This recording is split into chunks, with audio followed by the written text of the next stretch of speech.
state line to listen for Panther football again this fall on WHOW's many platforms on AM, FM, and streamed online. EIU Panther football is part of WHOW's great weekend sports programming schedule, including a Best of Clinton Maroon sports broadcast and CBS Sports Radio. We'll bring you every Panther game start to finish right here on Central Illinois' news, agriculture, and sports station, WHOW.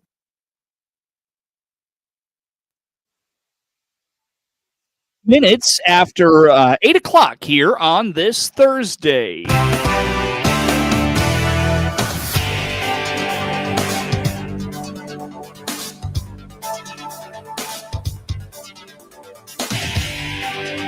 of the morning from the newsroom of Regional Radio and DeWittDailyNews.com. I'm Seth Lawrence with this expanded local newscast. City of Clinton officials are calling on the community to help plan a celebration of America's 250th birthday. Next July 4th marks 250 years since the country was founded, and on the WHOW Morning Show Wednesday, Mayor Helen Michelossi told Regional Radio around 20 individuals met earlier this month for a brainstorming session on the celebration in Clinton next July. The America 250 celebrating America's 250th birthday. Next July 4th, we're planning some events. And then hopefully that week, maybe in the fall, we'll do something with school children as well. It's a big deal, America turning 250 years old. Mm-hmm. It's a really big deal.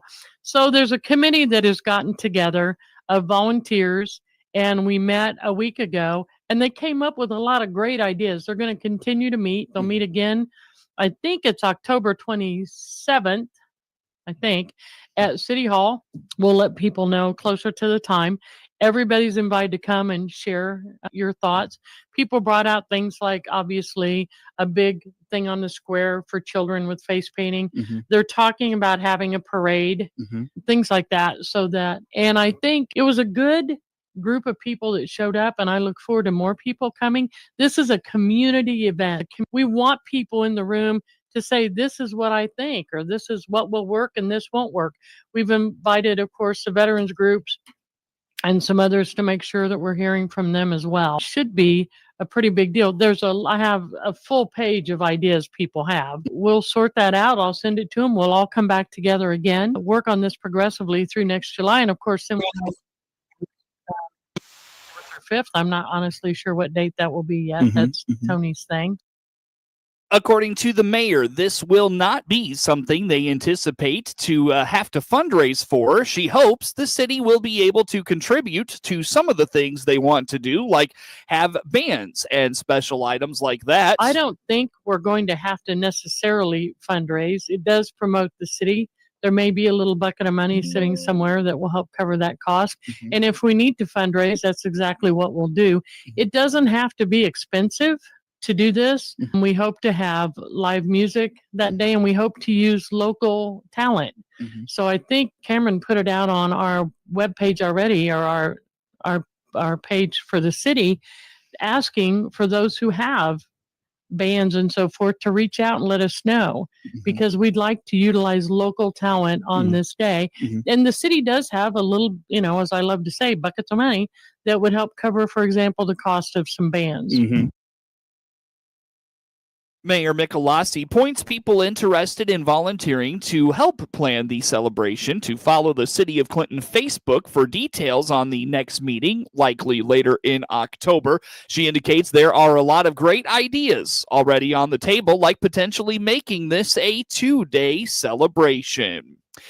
An issue that will likely gain more and more attention in the next few years in education is the lack of readiness for school in young students. On the WHOW Morning Show Wednesday, Clinton Schools Superintendent Drew Goebel told Regional Radio, in just the last few years, the district has been leaning into data to help make it easier on the staff on the ground level with these kids, particularly on the academic side. Really, in the last few years, we've really upped our game in looking at data. Like right now, throughout all of our buildings, we call them data days, where the teachers meet in groups and with the principal, and sometimes assistant superintendent Kara Jensen will help facilitate those. But we are looking at our numbers, and in the very beginning of the year, we are testing students on Ames Web, and we are trying to find out where kids are at. And then after we know kind of where their strengths and weaknesses are at, we will at that point get them into intervention classes to try to help them. So MTSS is the multi-tiered system of support. So we have reading strategies or math strategies or all the different ways that we can help bring the kids up that might be struggling in a particular area. And I really feel that, again, in the last couple of years, we've been able to assist principals that much better. Because I was a principal for many years at the junior high, and as a principal, you're trying to find substitutes, or if a kid misbehaves and you're trying to deal with that, and a principal is pulled in so many different directions, but then they don't to try to look at data and try to guide and try to find the right. It's difficult. While it's been something they've done for a while, Global indicates it has been fine-tuned in the last few years to make sure they are completely able to help students and place them where they need to be. And there, I feel like in the last very few years, we've really improved helping principals, help the teachers, help the students get the kids in the right classes. And we've always been doing it, but I feel that we've really improved in that area to get the students where they need to be, and aligning our curriculum and doing curriculum maps and just really fine tuning what we're doing. And again, we're not guessing. We're looking at data. We're looking at trends. We are going to conferences and finding things out on what we can do better. So I feel we are really ahead of the game, and we are doing so much better than we were years ago, because we're making a conscious effort, and we always were, don't get me wrong, but I feel like it's much more like a laser focused. We're doing everything we can. Like the last couple of years, we've had summer school. That helps. The social emotional learning curriculum, or SEL, has come a long way. Global credits Assistant Superintendent Kara Jensen for leading the charge in that effort. So our SEL curriculum, social emotional learning. The junior high, something new this year. I'm trying to think of the name of their maroon meetings, I think they call them. So they do that in the mornings to try to help with that side of it. And I'm not talking very lengthy. It's just a short thing they do in the mornings to try to kind of, something that I've always said, like, teachers are more than just teaching reading and writing and math and social studies and science. There is so much more that teachers are really expected to do that are outside just their content, and it's a tough job. We're doing all. The English as a second language population in the district is growing as well. Global indicates they have had to hire additional staff to accommodate those students. Well, we have an increase in our that population of students. So we've added 2 positions in the last couple of years to help with that. We have Nicole Binder and Lindsay French. They are district level employees, where they're helping out throughout the whole district with students that might speak Spanish in their house, and then they come to school. Now we're speaking English. So that I can't imagine. If going to a school, and if that's your second language, and then trying to learn English or math or science, but you're hearing things. So we've added that support. So I really feel that we are fortunate enough that whether it's SEL or ESL or or MTSS, all the like alphabet soup, all these different things that Clinton is able to offer our students to help them be successful. Many school leaders speculate a lot of the emotional challenges of young students stem from access to devices like iPads and cell phones at a very early age, while some also note that COVID likely stunted the development of young people. It is leading districts to have to respond to these challenges and bring kids up to the level they should be at. A local nonprofit is reminding people the income guidelines for LIHEAP are changing this year. Anita Russell with Community Action explains the Low Income Home Energy Assistance Program, or LIHEAP, provides financial support to low-income individuals and families when it comes to their energy bills. She says the guidelines to determine if someone is considered low income have changed this year. Okay, so I had to bring the income guidelines in with me because they have changed. Usually we go by 200% of the federal poverty guideline, and this year they're changing it. So just to kind of give you an idea, last year's for a household of one was $2,510. This year it is $3,332, which is a significant change. And that's because we're going by 60% of the state median income this year. DCO has changed that up. They wanted to be able to help more people. We had a lot of people that were just barely over, and they thought that we could help more people if they go with this energy or this income guideline rather than the other one. So, if you are curious as to how much you can make in a household, it goes up almost by $1,000 for each person that you add to the household. And just a little disclaimer for people, whenever you have wages, we do not count overtime. We don't count shift differentials. We don't count bonuses. We are counting your base pay. So if you have reimbursements on there, we don't look at any of that. We're looking at your base pay to make it easier, because we know that people don't always get overtime. You don't always, and it just happens to fall on that paycheck. That's not fair. That you would be ineligible for a one-time, thing. So we can, we look past that and we just check your base income. When it comes to funds approved, when they can be used, Russell indicates the decision is completely up to the individual as long as it's used for its energy bills. She says some use the credit immediately while others wait until a time they know that money will be tight. So we leave it up to them. That's what we tell them. It's your credit. You can use it however you want.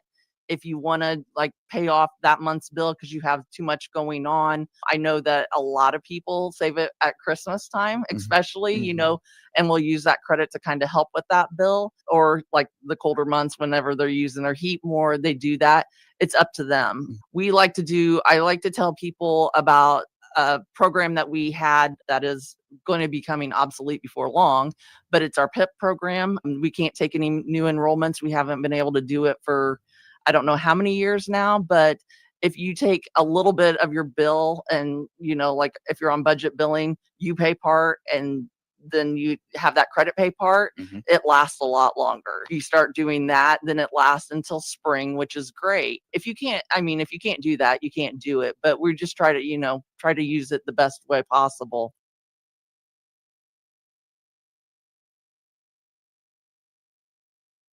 Russell also notes once LIHEAP funds are gone, they are gone. The program begins October 1 and runs until August 15. However, last year they ran out of funding in early May. So the program starts October 1st and runs all the way until August 15th. Last year we ran out of funding the first week of May. We had that many people coming in to get the assistance. We try to do our best to bring them out as long as we can, but you can only do so much. And this is kind of where I am trying to integrate an educational portion to our LIHEAP calls and everything, because a lot of people did not know that Ameren has a lot of great programs that they can tap into. Visit capsule.info or find Community Action on Facebook for more. Get news anytime at DeWittDailyNews.com. Hey, Dan. What's cooking? Hey, Jim. What do you think of the selection?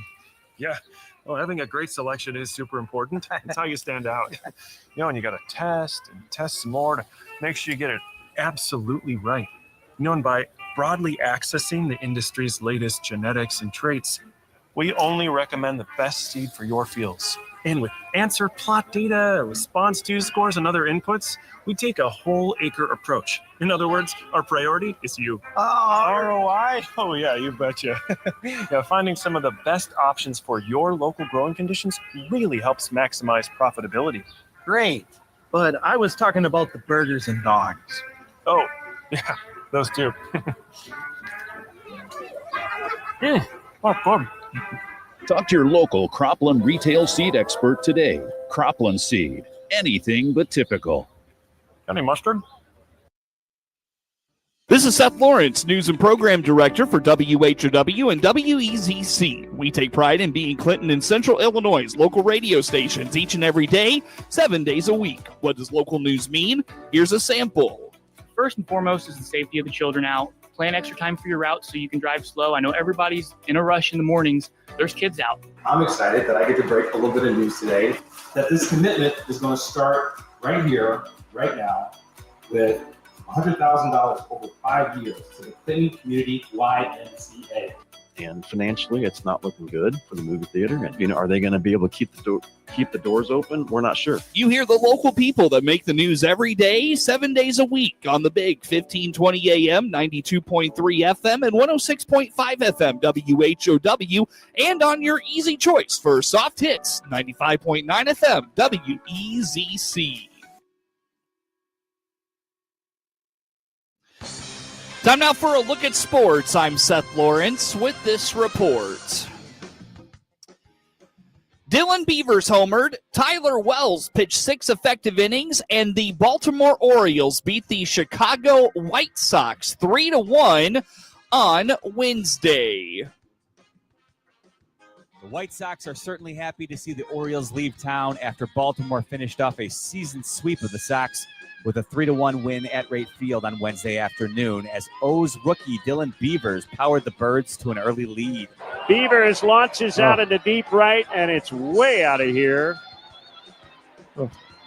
And the Orioles lead 3-0. That is a 2-run shot. Injury was also added to insult as Sox southpaw Martin Perez had to leave the game with left shoulder soreness. Back in action Friday night as the White Sox opened their final series of the year at Wright Field as they welcome the Padres to town for 3 games. I'm Jeff Meller, and I'll have your pregame coverage starting at 6 o'clock on the ESPN 1000 Hard Rock Casino White Sox Network. And the Sox return to the WHOW airwaves Saturday after high school football airs on Friday. Ian Happ homered and drove in 3, and the Cubs clinched their first postseason berth since 2020 with an 8-4 win over the Pirates Wednesday. Chicago has won 4 in a row and 7 of 8 overall. It leads the NL Central wild card standings with an 88-64 record. Nico Horner had 2 hits and scored 3 times for the Cubs. Justin Turner hit a pair of RBI singles after entering in the 6th. The Cubs grabbed control with 3 runs in the 6th, helped by errors on Pirates reliever Johan Ramirez and catcher Joey Bart. Michael Busch drove in Dansby Swanson with the tie-breaking sac fly. Happ and Turner added 2 added run scoring singles. Aaron Cavalli pitched 3 scoreless innings for the win. Chicago scored 4 runs in the first before Pittsburgh recorded an out. Busch walked and scored on a balk before Ian Happ hit his 23rd homer, a 2-run drive on a curveball from Johan Oviedo that prompted an early mound visit. Moises Ballesteros drove the next pitch over the wall in right for his 2nd career home run. Bart answered with a 3-run shot off Matthew Boyd in the bottom half. Andrew McCutcheon's bases-loaded walk tied the game at 4. Boyd permitted 7 hits and walked 2 in a season-low 3 innings. Bart attempted to catch Swanson, trying to steal second in the 6th, but Swanson would have advanced anyway on a called ball 4 to Matt Shaw. The throw went into the outfield, and Swanson went to a third before scoring on Busch's fly ball to right. Chicago went 10-3 against Pittsburgh in the season series. The Cubs now head to Cincinnati for a 4-game series against the Reds starting today. Spencer Steer homered and drove in 5 runs, helping Brady Singer and the Reds beat the Cardinals 6-2 Wednesday. The 76 Reds used 11 hits to take the rubber game of the 3-game series. They are hoping to rally into the 3rd NL wildcard place spot in the final days of the season. Singer permitted 2 runs. 1 was earned on 3 hits in 5 2/3 innings. Cincinnati went ahead to stay in the 4th. Sal Stewart and Ellie De La Cruz each drew a 1-out walk against Andre Palante before Steer connected for his 18th of the season. Steer collected his 3rd hit when he drove in 2 runs with a single off Matt Swanson in the 7th, giving the Reds a 6-2 lead. Alec Burleson hit his 18th homer for St. Louis in the first. The 74-79 Cardinals finished with 5 hits. Palante allowed 4 runs, 6 hits, in 5 innings. He is 0-8 in his last 9 starts. The Cardinals went 7-6 against the Reds this season. Cardinals right-hander Sonny Gray starts Friday in the opener of a weekend series against the Central leading Brewers. Get sports anytime from your computer or mobile device at DeWittDailyNews.com.